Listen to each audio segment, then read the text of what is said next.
bienvenue sur le plateau de Champ de Vision, la chaîne TV de l'innovation. Alors aujourd'hui, on va parler des chantiers de culture. Alors c'est peu dire que dans le lin, le chantier de récolte détermine la qualité du produit final. On nous dit aussi qu'un agriculteur qui raterait son chantier, eh bien, le perd et cache. Il y aurait des impacts directs sur le produit final. Alors comment réussir son chantier? Comment faire en sorte que la qualité l'emporte sur le coût de la récolte? C'est ce que nous allons voir avec nos invités que je vous présente à l'instant. Luc de Villers, bonjour. Bonjour. Alors vous êtes directeur général adjoint d'Agilin. Agilin, c'est quoi? Agilin, c'est une coopérative en Seine-Maritime qui est sur le pays de Caux. On a deux unités de transformation à Ban-le-Comte, près d'Yvetot, et à Goderville, près du Havre. Benoît Ferrand, bonjour Benoît. Bonjour. Alors vous êtes agriculteur et aussi président de CUMA. À quel endroit? Donc, je suis président de CUMA, la CUMA du Debourg Nord, qui rayonne autour du site ici. Ah bah ça va, vous n'avez pas eu beaucoup de kilomètres ouais. pour venir ce matin, quoi. Tout à fait. Et donc l'activité de notre CUMA, c'est de l'arrachage de lin, bien sûr. Donc arrachage et capsulage de lin et une retourneuse aussi en CUMA, et avec 18 adhérents.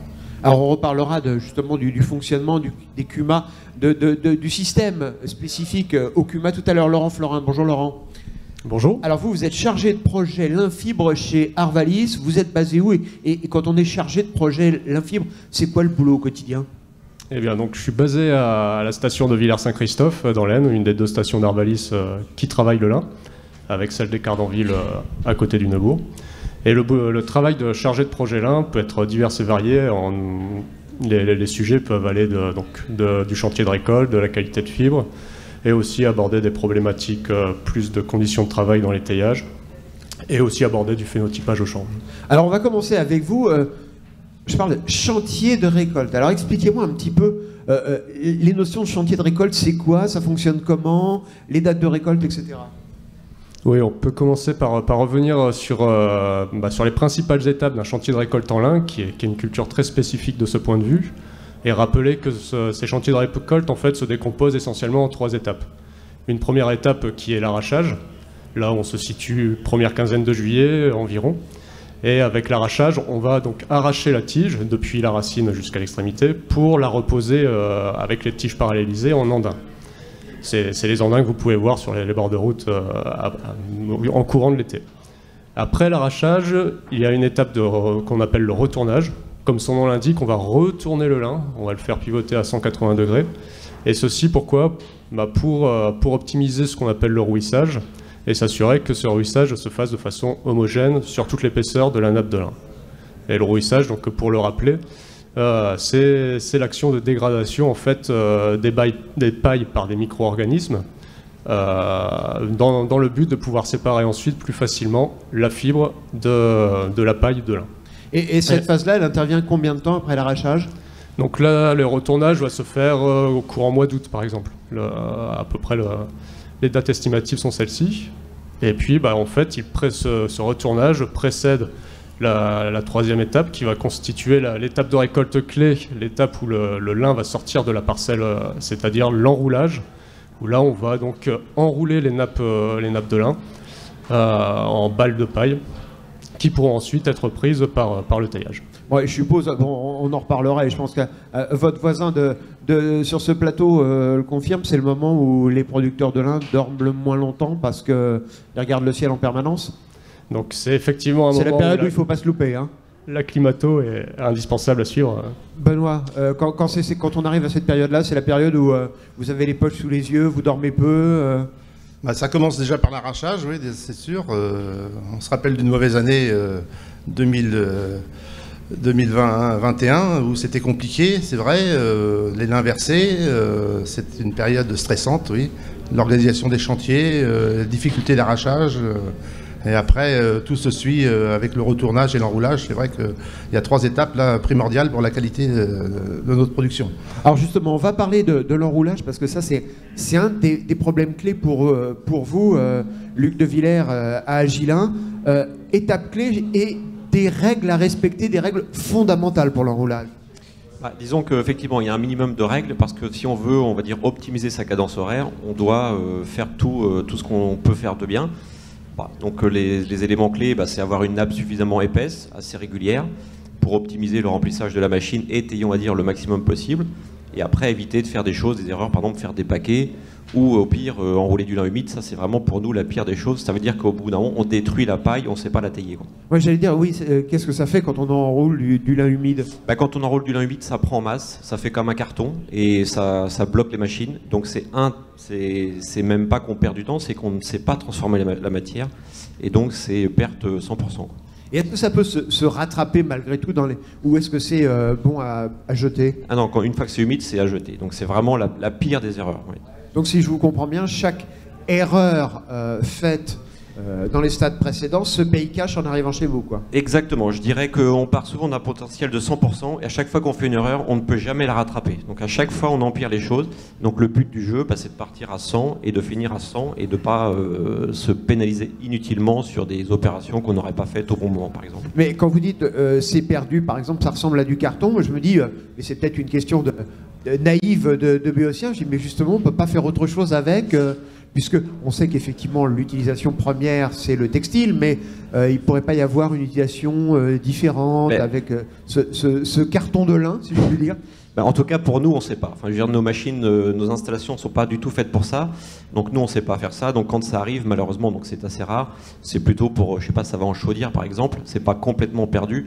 Mais en tout cas, l'utilisation finale, on est plus du tout dans l'optique du départ. Voilà. Et ça, alors après, ça doit poser des problèmes entre vous, entre les agriculteurs, parce que, voilà... Il y a une sanction économique qui est très très forte. Après, ça peut être de quel ordre, la sanction économique? Écoutez, je ne sais pas, une recette hectare, si vous considérez qu'une recette hectare, c'est, je sais pas, 3 000 €, c'est 3 000 € de perdu, quoi. Alors que tout a été fait... Enfin, je veux dire, l'humidité, c'est pas grand-chose, entre guillemets, mais c'est pour vous dire que ça peut aller très très vite, quoi. Alors, Benoît, on parlait du rôle de l'agriculteur, de l'œil de l'agriculteur, du savoir-faire. Et dans le reportage qui précédait cette émission, on parlait beaucoup de machines. Les machines ont un rôle important dans votre métier? Donc oui, assurément, ils ont un rôle important. Mais bon, il n'y a pas que les machines, il y a aussi le travail de l'agriculteur qui précède. Ça commence par le semis, la qualité du travail du sol, et ensuite, bien sûr, les machines que l'on possède dans notre CUMA, donc l'arracheuse, la qualité du travail, les dates d'arrachage, respecter un temps de séchage après l'arrachage. Donc avant une pluie ou une pluie annoncée, on essaye d'arrêter 12 ou 24 heures avant pour que le lin ait le temps de sécher, pour ne pas pénaliser les qualités de filasse. Oui, ces machines, elles sont bien particulières. Alors, tous les visiteurs ici ont pu voir ou peuvent voir des machines. On est vraiment dans la course à l'armement. Mais bizarrement, il ne faut pas se fier à l'image. Il y a beaucoup de machines dehors, mais finalement, ce n'est pas un énorme marché pour les fabricants parce que vous avez besoin de machines très très particulières et vous n'êtes pas très nombreux non plus.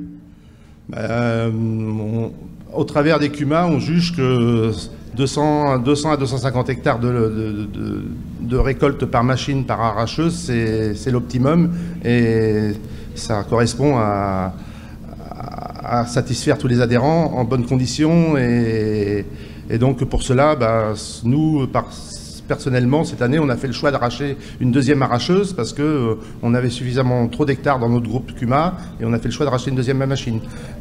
Auparavant, on faisait appel à des prestations extérieures, mais le choix était de faire pour satisfaire tous les adhérents en temps et en heure.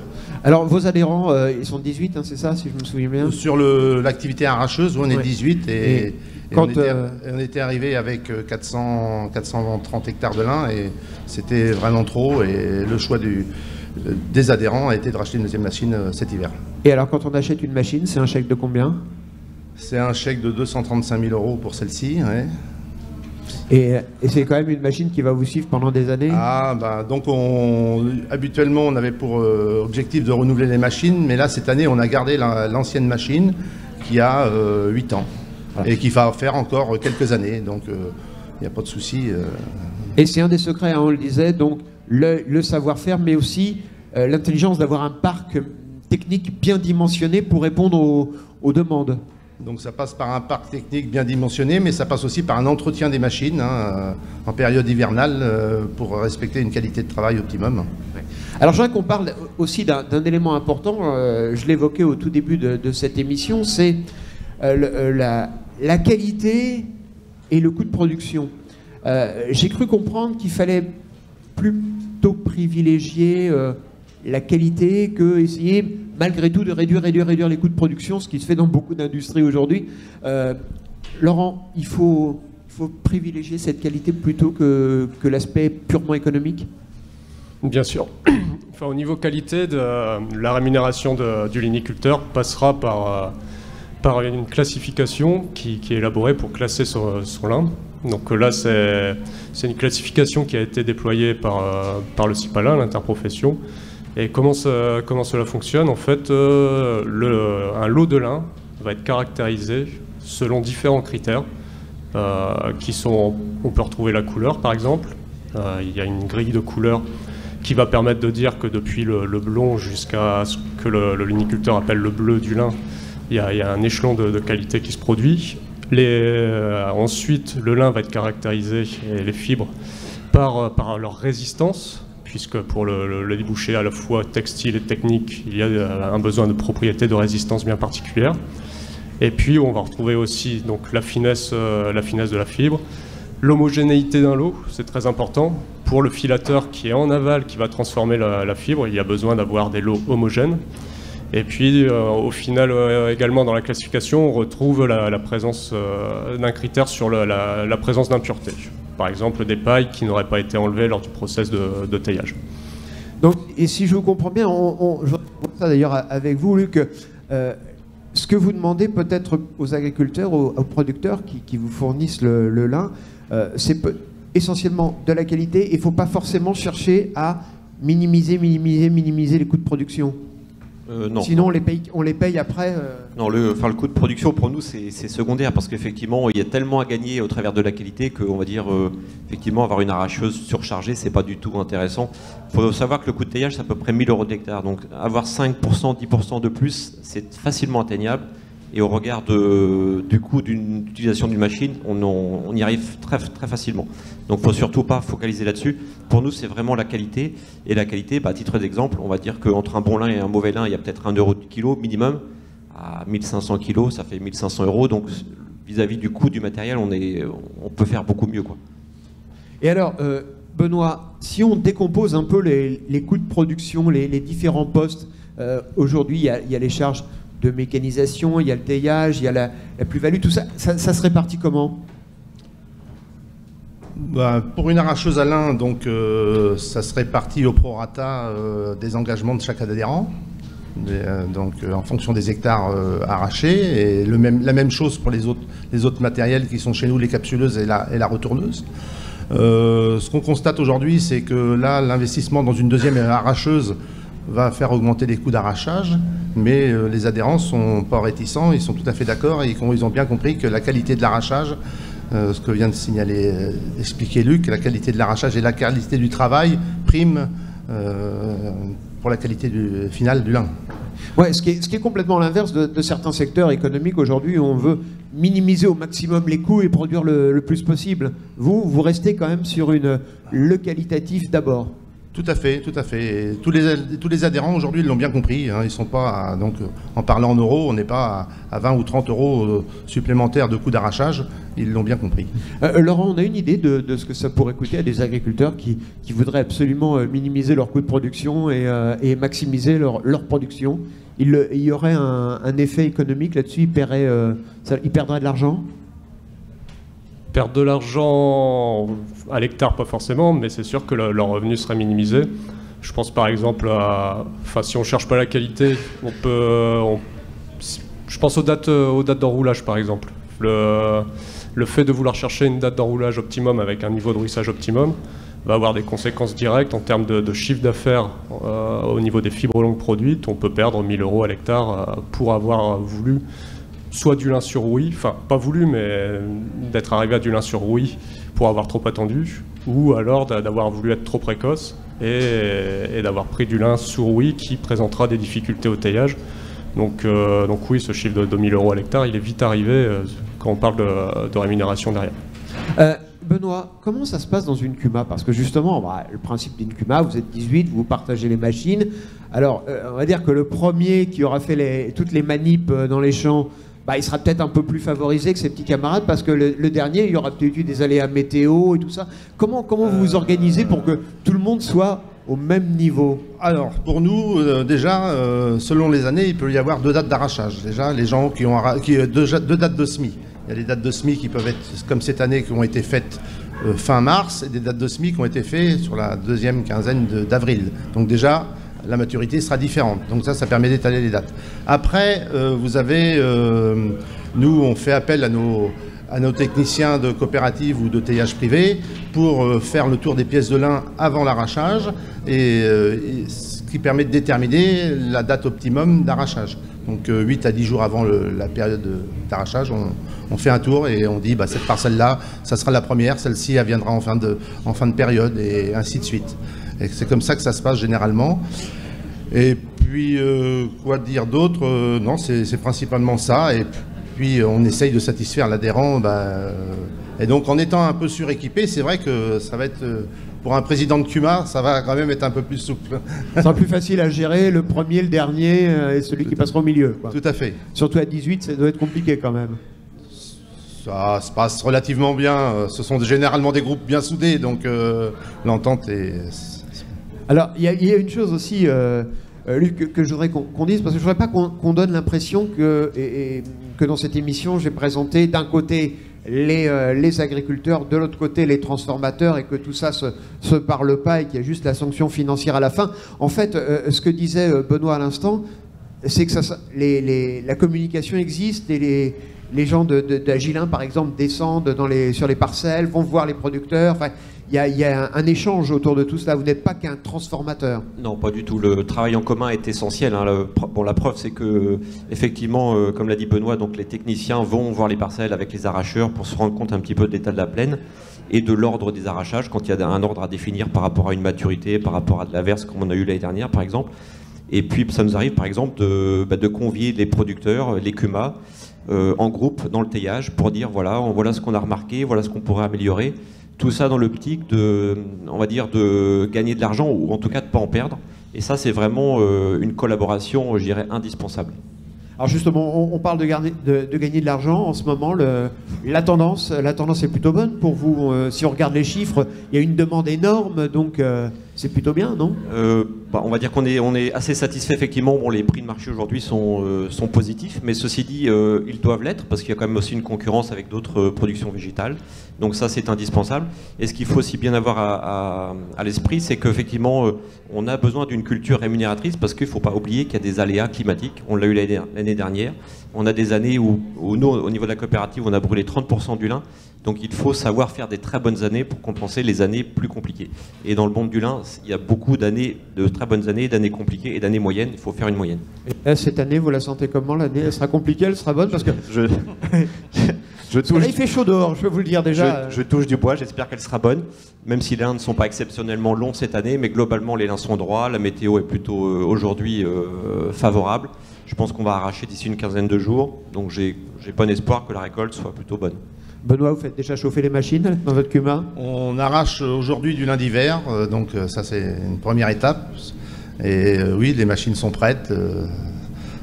On est prêt pour à peu près les mêmes dates que Luc de Villers dans 15 jours, je pense. Alors, on parle de machines. Alors, les machines, même si aujourd'hui certains fabricants de tracteurs notamment nous proposent des tracteurs qui marchent tout seuls, avec guidage GPS, on peut pratiquement jouer ou regarder un film tout en étant dans son tracteur et qui continue à travailler sur le champ.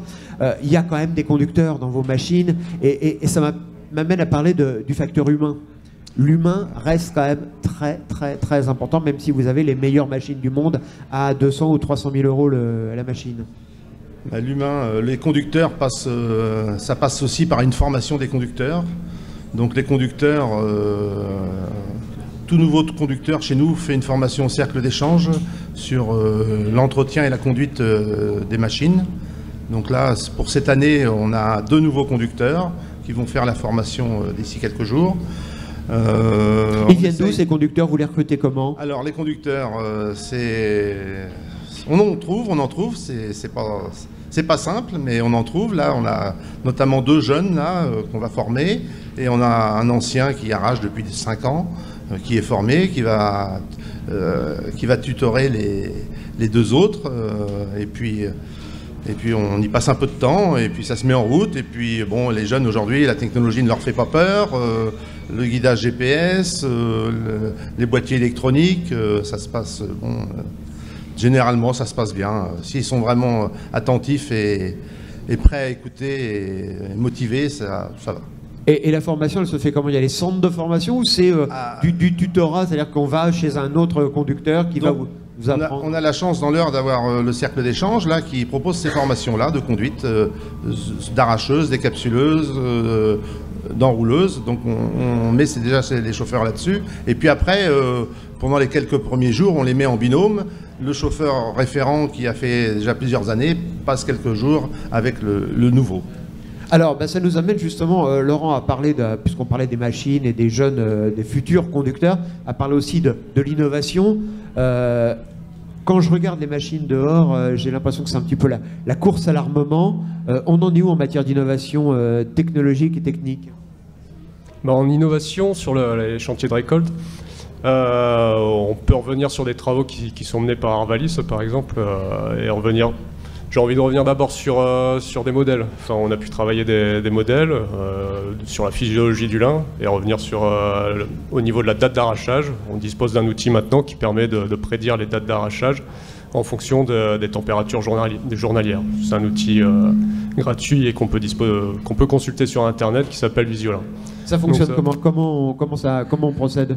Donc vous vous rendez sur votre moteur de recherche préféré, vous tapez Visiolin et vous n'avez qu'à rentrer en fait la station météo la plus proche de chez vous, la date de semis et puis la variété. Et en fonction de ces 3 paramètres, les dates d'arrachage estimatives seront affichées. Ils prennent le moteur contient derrière des données météo de Météo France. Et ça aide complètement donc les techniciens de plaine aussi pour prévoir la routine des chantiers d'arrachage ensuite. Alors j'ai toujours un peu peur avec ces nouvelles technologies, que ce soit un petit peu difficile d'accès, pas simple à utiliser. C'est une technologie qui est utilisable par tout à chacun, par n'importe quel producteur, où il faut avoir fait Bac plus 25 et passer 10 ans chez Arvalis. Non, là c'est réellement simple d'utilisation et l'interface est on ne peut plus intuitive. Et il n'y a qu'à faire un sondage dans les allées de l'espace technique. On se rend compte que beaucoup de liniculteurs l'utilisent et ils trouvent un réel intérêt pour piloter derrière leur chantier. Benoît, vous l'utilisez? Oui, en effet, beaucoup de mes producteurs l'utilisent, c'est vrai. C'est un outil qui est démocratisé là maintenant depuis quelques années et c'est vrai qu'il est utilisé. Oui. Alors il y a cet outil, quoi d'autre encore? Et ensuite, pour passer sur les machines, pour revenir à la question initiale, c'est vrai qu'on déploie aussi des nouvelles études sur l'obtention d'indices via des capteurs qui n'existaient pas encore sur les machines de récolte. Là, je pense à des travaux qu'on mène avec des technologies infrarouges ou d'imagerie qui sont proches de ce qu'on retrouve dans un laboratoire d'imagerie médicale, par exemple, pour essayer d'arriver à l'information de la fibre présente dans la tige de lin. C'est une information essentielle, on l'a compris, qui conditionne le revenu du liniculteur. Et on a bon espoir, au travers de calibration avec de l'infrarouge, pouvoir donner cette information, soit donc, avec un capteur embarqué directement sur la machine de récolte, ou même pour un technicien, en mode piéton, avec un capteur portable que l'on utiliserait sur la parcelle. Ouais, et ce qu'il faut dire, il faut le rappeler pour ceux qui nous regardent, c'est que ce ne sont pas des innovations, des inventions, j'allais dire, de savants fous au fond de leur laboratoire ou au fond de leur bureau, puisque vous, votre spécificité, la spécificité d'Arvalis, c'est d'être directement au contact des producteurs, des agriculteurs, et quasiment vos travaux de recherche, c'est du sur-mesure. Exactement, il y a une phase d'analyse de besoins, comme pour n'importe quel autre produit industriel, j'ai envie de dire. Et le but est vraiment de répondre, d'avoir une phase d'écoute et de réponse aux besoins des liniculteurs ou des tailleurs. Et pouvoir avoir cette information de fibre peut être un très bon exemple de réponse à cela. Ouais. Et dans le monde des tailleurs d'ailleurs, est-ce qu'en matière de technologie, d'innovation, il y a aussi des évolutions ou est-ce que ça reste quelque chose, une façon de faire assez traditionnelle? Disons que les évolutions qu'on a, c'est surtout sur la productivité, sur les débits. C'est vrai qu'aujourd'hui, on a des tailleuses qui permettent d'absorber des volumes beaucoup plus importants qu'avant. Et justement, ce qui conditionne que la limite aujourd'hui, c'est le travail en plaine. C'est-à-dire qu'on est capable de faire de gros efforts, on est capable de passer des lins très très vite, mais il faut que le travail en plaine soit irréprochable. Et donc on a encore, à mon avis, plus besoin aujourd'hui d'un travail exceptionnel en plaine qu'avant, parce que toute une petite erreur va impacter énormément une tailleuse aujourd'hui qui est capable de tailler très très vite. Après, en termes d'outils, on est assez traditionnel, donc effectivement, il y a des choses qu'on regarde surtout à la main, c'est-à-dire qu'on regarde le rouissage à la main, on fait des essais dans le taillage avant d'enrouler les lins, parce qu'on a besoin de cet aspect concret des choses, mais on n'a pas d'outils vraiment révolutionnaires aujourd'hui. Et sur l'évolution, vous parliez du temps de transformation. On est passé on a gagné combien de temps sur les 10 dernières années, par exemple? Sur les cadences, moi, quand je suis arrivé il y a 20 ans, quand les gens passaient à 2 tonnes, on était contents, c'était un objectif. Aujourd'hui, l'objectif, c'est plutôt 3 tonnes. 3 tonnes jour? 3 tonnes de paille à l'heure. À l'heure. Et on sait qu'on est capable de faire encore plus, mais il faut que tout soit parfait. Et ça, c'est vraiment dans la main de l'agriculteur, dans la main du producteur. Et c'est un ensemble de choses, à la fois effectivement chauffeur et machine. Alors, on va conclure, il nous reste encore quelques minutes. Benoît, vous avez à la fois un chercheur d'Arvalis avec vous et un représentant du secteur du taillage. Vous auriez besoin de quoi aujourd'hui? Ce serait quoi les nécessités? C'est d'avoir des machines plus performantes, d'avoir plus d'écoute chez les tailleurs? Expliquez-moi. Je pense que nos conducteurs ont besoin de formation, c'est surtout ça. Suite à ce que vient de dire Luc, c'est vrai que l'étape d'enroulage est primordiale aussi, sur l'épaisseur de la nappe, sur la qualité des ficelles, sur beaucoup de choses. Donc je pense que nos chauffeurs ont besoin de formation et on n'insiste pas assez sur la formation des conducteurs. Parce qu'au vu des chiffres évoqués par Luc, il est très important et il faut que les agriculteurs, les producteurs en aient conscience de ces chiffres-là. Je pense qu'ils n'ont pas tous conscience de la qualité du travail. Alors, je vais en profiter juste, Benoît, pour vous poser une question sur l'actualité. On regarde tous les journaux télé, parfois les chaînes d'infos, et en ce moment, il y a une chose qu'on entend, c'est on n'arrive pas à recruter. Et il y a plein de secteurs aujourd'hui qui n'arrivent pas à recruter, dans l'hôtellerie, la restauration, l'industrie, la médecine. Est-ce que c'est le cas aussi chez vous? Par exemple, vos conducteurs, vous les trouvez facilement? Non, c'est pas si simple que ça. Pour trouver un conducteur, on a commencé déjà cet hiver. Pour trouver 2 nouveaux conducteurs, on a trouvé cet hiver. On a eu la chance que ça se passe de bouche à oreille. Ça s'est bien passé. On a un conducteur. On a généralement des chauffeurs d'exploitation agricole, donc de mes adhérents. Donc là, on en a un. Et là, comme je vous disais tout à l'heure, on a 2 jeunes. Bon, on espère les pérenniser sur du long terme, parce qu'une année, c'est bien, mais si on les avait 3 ou 4 ans, ça serait encore mieux, parce que des chauffeurs formés, au bout de 3 ans, ils sont formés, ou 2 ans, ils sont formés, c'est encore mieux. Mais c'est pas évident, c'est comme partout. Et entre Cuma, vous piquez les chauffeurs? Non. Non, on fait pas ça. Non. Oh. Ah non. Je vous assure, non. On serait tenté de temps en temps, parce qu'il y a des très bons chauffeurs dans les Cuma. Alors, Luc, là aussi, question pour vous. L'avenir, vous attendez quoi? Quelles sont les choses que vous voudriez voir évoluer, notamment peut-être dans vos relations avec ou le monde scientifique ou le monde de la production? C'est une question pas simple. Je sais pas, on attend surtout peut-être, on voit bien qu'on a une variabilité d'une année sur l'autre très très importante. Donc aujourd'hui, peut-être que c'est des choses qui peuvent passer par la génétique. J'attends beaucoup, moi, de variétés qui soient un petit peu passe-partout. C'est-à-dire qu'on a des années humides, on a des années sèches, on a des lins courts, des lins longs. Donc il faut vraiment trouver quelque chose, un matériel qui soit adapté à la culture. Et ça, c'est quelque chose, à mon avis, de très très compliqué. Mais puisqu'on est entre guillemets, dans le rêve ou dans l'utopie, c'est ce qui nous manquerait le plus, je pense. Bon, Alain Passepartout, voilà du boulot pour vous, Laurent, non? Alain Passepartout, oui, le terme est peut-être bien approprié, Passepartout. C'est vrai que je me disais, dans les questions... Le couteau suisse du lin, ce serait possible, ça? Un lin qui résisterait à tout? Oui, mais j'ai envie de rebondir sur ce mot de Passepartout en se disant, on n'a pas eu le temps de l'aborder, mais dans les enjeux des chantiers de récolte, on retrouve aussi un enjeu au niveau des conditions de travail pour les opérateurs au sein des taillages. Et Alain Passepartout, c'est exactement l'image que l'on souhaite au niveau de l'entrée de ligne de taillage. d'avoir un lin qui puisse passer correctement, qu'on ait besoin de manipuler au minimum, et que pour les opérateurs, les conditions soient optimum d'un autre côté. Donc là aussi, un lin passe-partout serait le top grâce aux chantiers de récolte les plus adaptés possibles. Donc beaucoup de travail pour les uns et pour les autres, hein. Benoît? Mais l'attractivité du lin, c'est que c'est jamais pareil.